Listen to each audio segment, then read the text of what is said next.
নমস্কার বন্ধুরা, আরেকটা হোলির ছোট্ট ব্লগ নিয়ে আজকে আপনাদের সামনে আসলাম। আজকে দোল দোল খেলা মানে হোলি খেলা।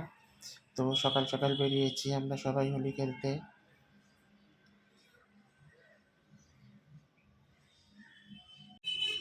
তো প্রথমেই কৌশিকদের বাড়িতে গেলাম, তারপরে রোহিতের সাথে খেললাম। খেলে আমরা বেরোলাম সবাই মিলে ঘুরতে। তো আজকে তো দোল, আপনারাও নিশ্চয়ই সবাই এইভাবে আনন্দ করছেন। যে যেখান থেকে আমার ব্লগ দেখছেন সেখানেই তারা আনন্দ করছেন। এই শুভ দিনটা, বছরে একবার গায়ে রং লাগানো, এটা তো আমাদের কৃষ্টির মধ্যেই পড়ে, তাই না? এই যে ছোটরা বড়দের প্রণাম করা, বড়দের আশীর্বাদ নেওয়া এবং বড়রাও মাথায় হাত দিয়ে আশীর্বাদ করে। এই জিনিসগুলো যেন বছরের পর বছর ধরে চিরন্তন সাক্ষী হয়ে আমাদের জীবনের সাথে ওতপ্রোতভাবে জড়িয়ে আছে। আর এরই মাঝখানে আমরা সেখান থেকে আমাদের ছোট যারা ভাই বোন বা আমাদের পরবর্তী জেনারেশন, আমরা তাদের শেখাই এই জিনিসগুলোকে আবার যেন তারা পরবর্তী প্রজন্মের জন্য ক্যারি ফরওয়ার্ড করে নিয়ে যায়।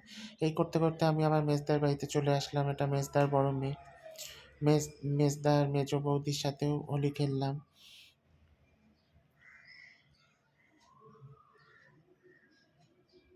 ওদের এক ফ্রেমে নিলাম। আর দেখুন অবস্থা কী হয়েছে। এটা শিলিগুড়ির বিজেপি বাঘাযতীন পার্ক, এখানেও এসেছিলাম।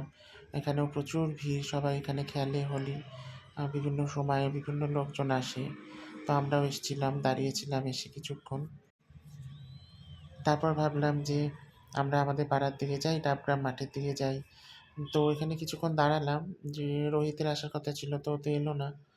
তারপরে ওর দেরি হচ্ছিল অ্যাকচুয়ালি, এলো না তা নয়, সেটা ভুল।